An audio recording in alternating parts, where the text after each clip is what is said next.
پرانے زمانے میں دستور تھا کہ بچے اساتذہ کے گھروں میں تعلیم حاصل کرنے کے لیے جایا کرتے تھے اور اساتذہ انہیں ان کا سبق یاد کراتے تھے۔ جن بچوں کو سبق یاد ہوتا انہیں چھٹی مل جاتی اور جنہیں یاد نہیں ہوتا تھا ان کی چھٹی بند ہو جایا کرتی تھی۔ اسی سے متاثر ہو کر شاعر نے کہا تھا، مکتب عشق کا دستور نرالا دیکھا، ان کو چھٹی نہ ملی جس کو سبق یاد ہوا۔ یہ بات مکتب عشق کے بارے میں ٹھیک ہو یا نہ ہو، اس مکتب کے بارے میں ضرور صحیح ہے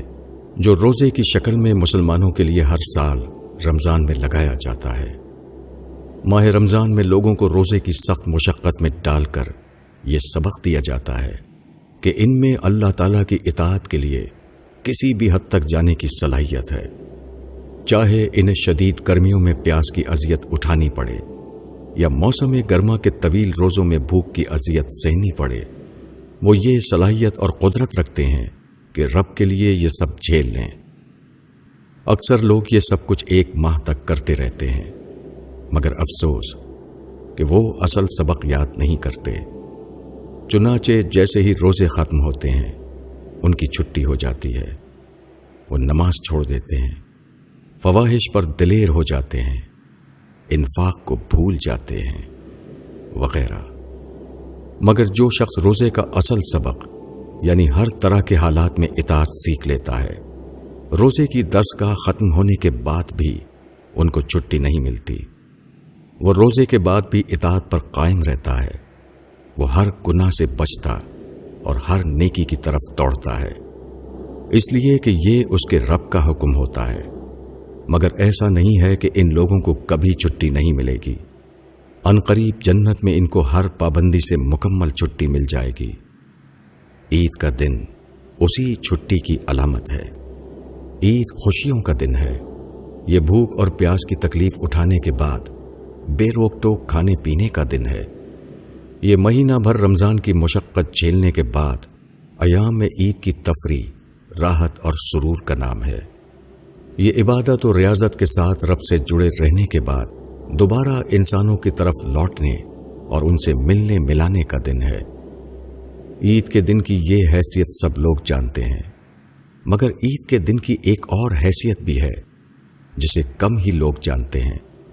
وہ یہ کہ عید کا دن اہل ایمان کے لیے جنت میں داخلے کی ریہرسل اور یاد دہانی کا دن ہے۔ اس دنیا میں اللہ تعالیٰ نے اپنے بندوں کو امتحان کے لیے پیدا کیا ہے، وہ انسانوں کو یہاں اچھے برے حالات سے آزماتے ہیں۔